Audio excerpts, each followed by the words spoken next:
والصلاة والسلام على سيد الأنبياء والمرسلين أما بعد قد أفلح المؤمنون الذين هم في صلاتهم خاشعون والذين هم عن اللغو معرضون والذين هم للزكاة فاعلون. وقد قال النبي صلى الله عليه وسلم كل أمتي يدخلون الجنة إلا من أبى. قالوا يا رسول الله من يأبى؟ قال من أطاعني دخل الجنة ومن عصاني فقد أبى، أو كما قال عليه الصلاة والتسليم. سبحان ربك رب العزة عما يصفون وسلام على المرسلين والحمد لله رب العالمين. اللهم صل على محمد.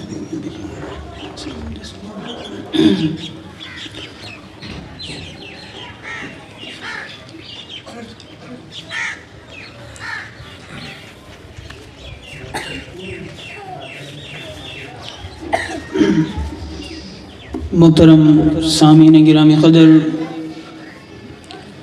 سب سے پہلے میں اپنے بھائی ملک عثمان کھلنگ صاحب اور دیگر احباب جو اس خوبصورت محفل کے انعقاد کا سبب بنے، ذریعہ بنے، کوششیں کی، تحری کی، ان کا شکر گزار ہوں۔ اللہ تعالیٰ ان کی تمام تر کاوشیں قبول فرمائے، ان کی ان محنتوں کو توحید و سنت کی اشاعت، توحید و سنت کے پھیلنے کا اس معاشرے کے اندر ذریعہ بنائے، شرک اور بدعات کے رد کا اور رسومات کے رد کا اور ہمارے معاشرتی خرافات کے رد کا اللہ تعالیٰ اس مجلس اور محفل کو ذریعہ بنائے، اور ہمیں بھی حق اور سچ چند کلمات کہنے کی توفیق عطا فرمائے جو میرے لیے، آپ لوگوں کے لیے دنیا اور آخرت کی نجات کا ذریعہ اور سبب بنے۔ ریاکاری سے اللہ تعالی ہم سب کو محفوظ فرمائے، خلوص دل کے ساتھ چند کلمات کہنے کی توفیق عطا فرمائے۔ سورۃ المؤمنون کی ابتدائی آیات آپ لوگوں کے سامنے پڑھی ہیں۔ اللہ تعالی اس کا صحیح معنی میں مفہوم ہم سب کو سمجھ کر اس پر عمل کرنے کی توفیق عطا فرمائے۔ فرمایا قد افلح المؤمنون، تحقیق فلاح پا گئے وہ لوگ جو ایمان والے ہیں، جن کے دلوں کے اندر ایمان ہے۔ ایمان جیسی دولت سے اللہ نے جن کو نوازا ہے، فلاح پانے والے لوگ، کامیاب لوگ وہی ہیں۔ دنیا کے اندر قد تحقیق اللہ رب العزت نے فرمایا کامیاب لوگ، کامیابی کا سب سے پہلا اصول، سب سے پہلی شرط وہ ایمان ہے، لیکن ایمان کافی نہیں ہے۔ اس کے بعد چند چیزیں اللہ رب العزت نے یہاں بیان فرمائی، یہ بھی بہت ضروری ہیں۔ ہم لوگ سمجھتے ہیں ہم ماشاءاللہ توحیدی ہیں، اللہ رب العزت نے ہمیں صحیح العقیدہ بنایا، الحمدللہ، اس پر ہم خدا کا جتنا شکر ادا کریں وہ کم ہے۔ قرآن اور سنت کے مطابق اللہ رب العزت نے نکھرا ہوا جو عقیدہ اور نظریہ اشاعت و توحید و سنت کو دیا ہے، باقی امت اس نکھرے ہوئے صاف ستھرے عقیدے سے محروم ہے۔ اس پر ہم خدا کا جتنا شکریہ ادا کریں وہ کم ہے۔ میں تو دوستوں کو کہا کرتا ہوں ہر روز 2 رکعت نفل پڑھ کر خدا کا شکر ادا کریں، الہ العالمین تو نے ہمیں کیسے خوبصورت نظریات اور عقائد کے لیے چن لیا، ہم تو اس قابل بھی نہیں تھے۔ یہ خدا کا ہم پر احسان ہوا۔ کئی قبر پرستوں میں ہمیں نہیں بنا دیا، کئی گھوڑے کے پجاریوں میں ہمیں نہیں بنا دیا، کئی مردوں کو پوجنے والا نہیں بنا لیا، کئی مردوں کو سننے سنانے والا نہیں بنا دیا، اللہ نے ہمیں صحیح العقیدہ بنایا اور قرآن اور سنت کے مطابق عمل کرنے والا اللہ رب العزت نے ہمیں بتایا۔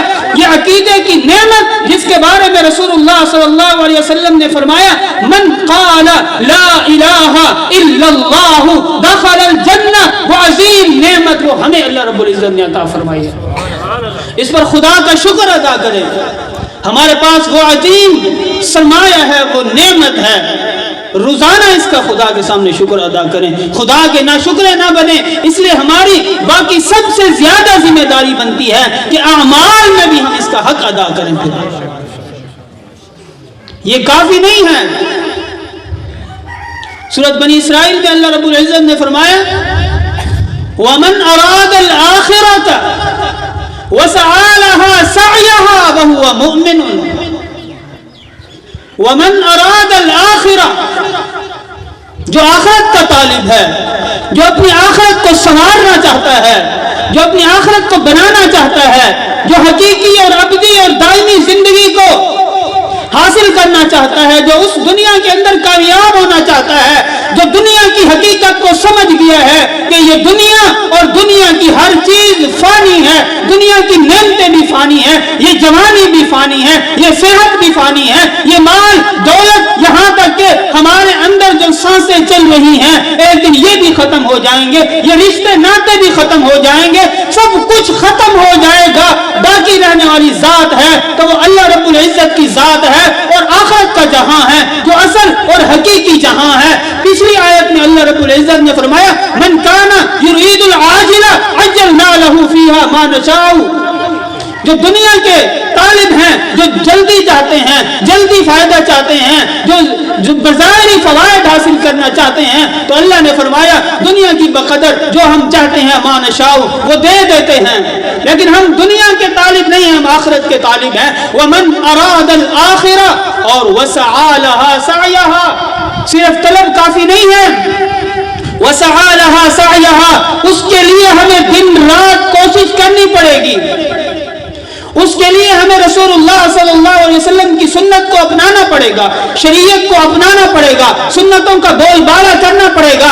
اشاعت التوحید و سنہ، اس توحید اور سنت ہی ہمارا امتیاز ہے، صرف توحید پر نہ رکے، توحید سے آگے سنت بھی ہے، رسول اللہ صلی اللہ علیہ وسلم کی سنتوں کو زندہ کریں، اپنی زندگی کا صبح سے لے کر شام تک، سونے تک کا ایک ایک عمل دیکھیں کہ میرے محبوب کی سنت کیا تھی، میرے محبوب کا طریقہ کیا تھا، میں نے کس طرح اپنے رب کو راضی کرنا ہے، میں نے اپنی آخرت کو کس طرح سنوارنا ہے۔ وَمَنْ أَرَادَ الْآخِرَةَ وَسَعَى لَهَا سَعْيَهَا، اس کے لیے ہمیں دن رات سعی اور کوشش کرنی ہے، اپنی آخرت کو سنوارنا ہے۔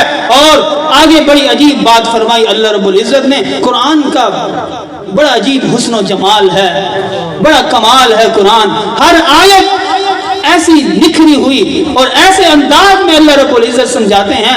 فرمایا وَسَعَى لَهَا سَعْيَهَا وَهُوَ مُؤْمِنٌ، کچھ وہ بھی ہیں جو بڑی کوششیں کرتے ہیں، دن رات نوافل پڑھتے ہیں، زکوٰۃ دیتے ہیں، سعودی عرب حج اور عمرے کرتے ہیں، بڑا خرچ کرتے ہیں، لیکن عقیدے کی اس نعمت سے محروم ہیں۔ عقیدے میں اگر گڑبڑ ہے، وَهُوَ مُؤْمِنٌ کے مصداق اگر وہ نہیں ہیں تو وہ کامیاب نہیں ہوں گے۔ کامیابی کے لیے ایمان سب سے پہلی شرط ہے، اس کے بعد اعمال صالحہ۔ جہاں بھی قرآن کے اندر ایمان کا ذکر ہوا اس کے بعد اللہ نے اعمال کو آمنوا وعملوا الصالحات الا الذین آمنوا، سورۃ العصر میں فرمایا کامیابی کے 4 اصول، سب سے پہلے آمنوا، اس کے بعد وعملوا الصالحات ہے، اعمال صالحہ بھی ضروری ہیں۔ وسعى لها سعیہا، اس کے لیے ہم کوشش بھی کریں گے۔ وهو مؤمن، ہمارا عقیدہ قرآن اور سنت کے مطابق ہوگا۔ فاولئک کان سعیہم مشکورا، یہی وہ خوش نصیب لوگ ہیں جن کی کوشش کی کل قیامت کے دن قدردانی کی جائے گی، جن کی ہر عمل کا بدلہ ان کو ملے گا، جن کا ہر عمل وہ تولا جائے گا میزان عمل کے اندر، جن کا عقیدہ ٹھیک نہیں ہے ان کے اعمال نہیں تلیں گے۔ اللہ رب العزت جو کہا ہے سنا ہے، اس پر عمل کرنے کی توفیق عطا فرمائے۔ واقول قولی ھذا والحمد للہ رب العالمین۔